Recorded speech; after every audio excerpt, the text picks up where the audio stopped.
এখন কমিটি পুনর্গঠন।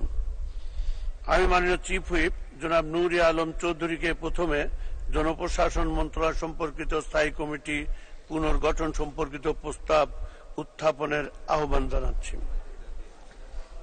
ধন্যবাদ মাননীয় স্পিকার।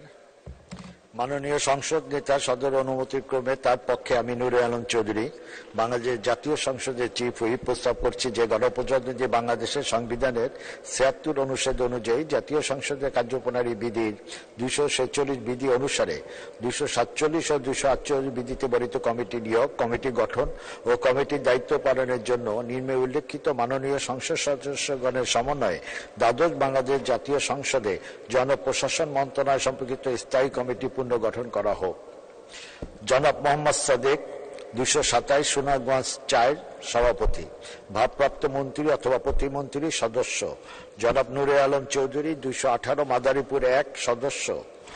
ডক্টর শ্রী বীরেন শিকদার ৯২ মাগুরা ২ সদস্য।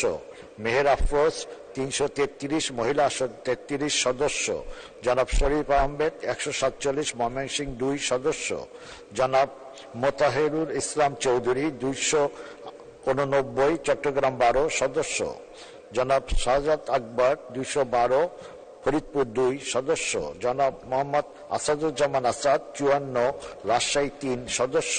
জনাব শাহ সরোয়ার কবির ৩০ গাইবান্ধা ২ সদস্য। ধন্যবাদ স্পিকার।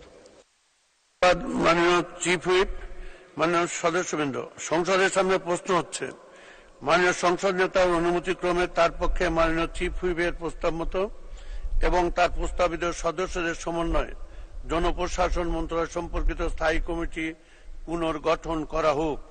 যারা এই প্রস্তাবের পক্ষে আছেন তারা হা বলুন, যারা এই প্রস্তাবের বিপক্ষে আছেন তারা না বলুন। হা জয়যুক্ত হয়েছে, হা জয়যুক্ত হয়েছে, হা জয়যুক্ত হয়েছে। অতএব প্রস্তাবটি সংসদে সর্বসম্মতিক্রমে গৃহীত হলো এবং জনপ্রশাসন